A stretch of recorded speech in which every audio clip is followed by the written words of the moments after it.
Sir पढ़ाई तो करते हैं पर पढ़ी हुई चीजें बहुत लंबे समय तक हमें याद नहीं रहती हैं और इस साल हमारे बोर्ड एग्जाम्स भी हैं। अगर आप हमें कोई ऐसी टिप दे देते जिसकी वजह से हम अपनी पढ़ी हुई चीजों को लंबे समय तक अपने माइंड में रिटेन कर पाते और एक बेहतर रिजल्ट प्रोड्यूस कर पाते तो हमारी बड़ी हेल्प हो जाती।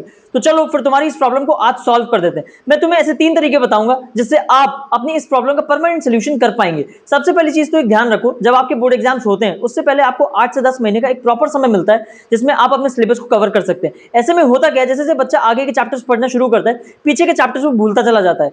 आप इसको कैसे सॉल्व करें? सबसे पहला काम, जब भी आप कोई टॉपिक को कंप्लीट करें, कोई चैप्टर कंप्लीट करें, आप उसे लिख कर देखें। आप एक पेज ले लें, कॉपी ले लें, रफ कॉपी, एक परमानेंट कॉपी बना लें जिसपे आप अपने कंप्लीटेड चैप्टर्स को अपनी लैंग्वेज में लिखकर देखेंगे, बिना चीटिंग करे, बिना कहीं से कॉपी करे। इससे होगा क्या, जब आप लिखेंगे तो आपके माइंड में जितनी भी चीजें हैं वो सारी एक पेपर पे आ जाएंगी और आपका माइंड उन्हें लंबे समय तक रिटेन कर पाएगा। इसीलिए हमेशा एक चीज ध्यान रखो, 2 शब्द साथ साथ चलते हैं, पहला पढ़ाई, दूसरा लिखाई। पढ़ना प्रैक्टिकल तरीके से और लिखना बिना देखे, बिना चीटिंग करे। ठीक है, जब आप नोट्स बनाते हैं आप उनको कॉपी करने की कोशिश मत करिए। जब आप पढ़ के लिखें तो आप उन्हें देख के लिखने की कोशिश मत करिए। आपके माइंड में जो कुछ भी आप अपनी लैंग्वेज में लिखिए। इससे होगा क्या, आपको जितना भी समझ में आए वो एक बेहतर तरीके से पेपर पे आ जाएगा। पहला पॉइंट समझ में आया। दूसरी चीज पे चलते हैं।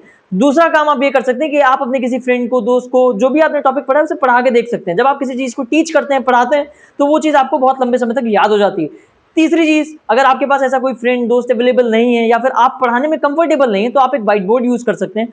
और अगर आपके पास व्हाइट बोर्ड भी नहीं है तो आप एक चार्ट पेपर लीजिए, उस पर ट्रांसपेरेंट व्हाइट वाला टेप लगाइए, वो व्हाइट बोर्ड का काम करेगा। उसको अपने रूम में पेस्ट करिए या फिर व्हाइट बोर्ड है तो उसे अपने रूम में लगाइए और उस पर लिखकर प्रैक्टिस करिए और खुद को पढ़ाने की कोशिश करिए। इससे आप एक बेहतर रिजल्ट को प्रोड्यूस कर पाएंगे और पढ़ी हुई चीजों को लंबे समय तक अपने माइंड में रिटेन कर पाएंगे।